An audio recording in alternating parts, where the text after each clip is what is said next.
He's been designing beautiful clothes for decades, but unlike his clients, he prefers to stay out of the limelight. I'm Terry Stanley, and in this week's Power Player, I sit down with Alfred Fiandaca, the man behind some of the most stylish women in the world.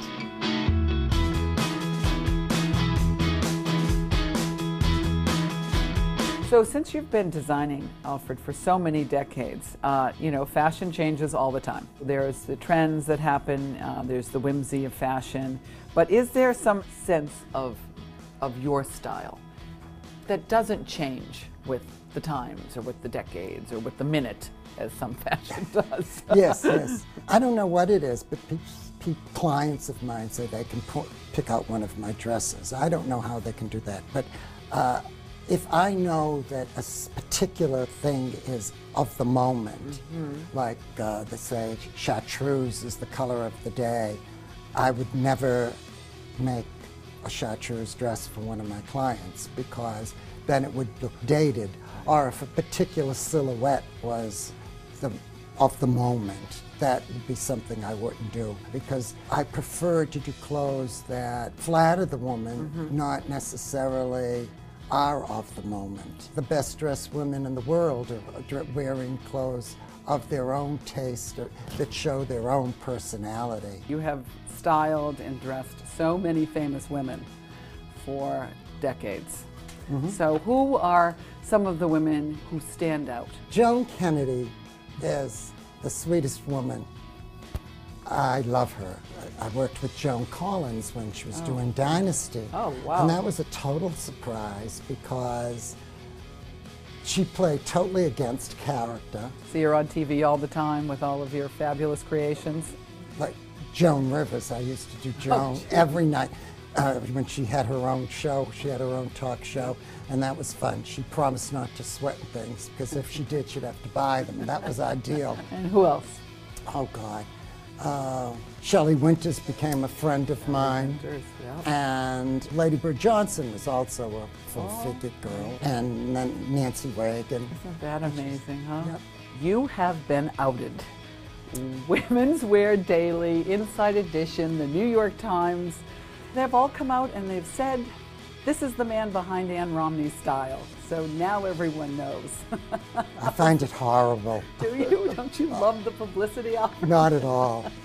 Why? Are you kind of I've been enjoying myself. When I first worked in Boston, or when I had my store on Newbury Street, it was sort of fun to be, in the press. Right.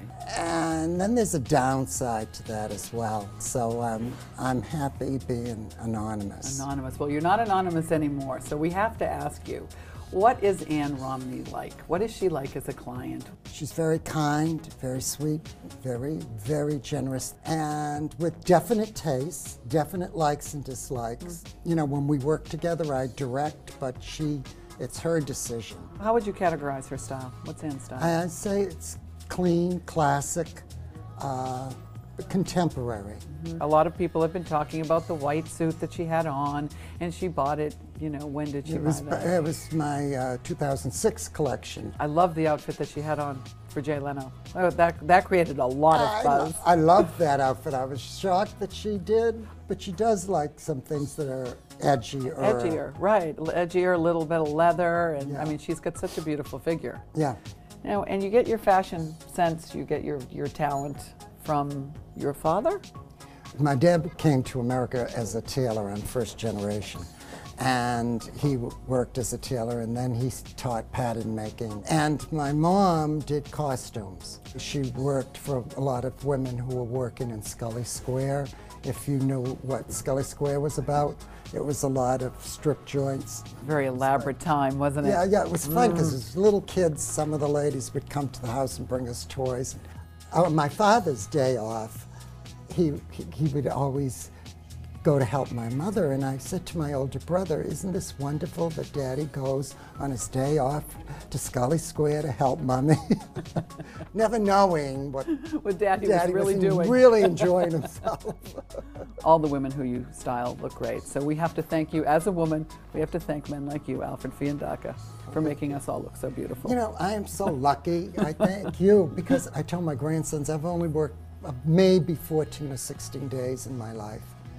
Really? Because every day is a joy. I don't work. I just do what I do and have a good time doing it.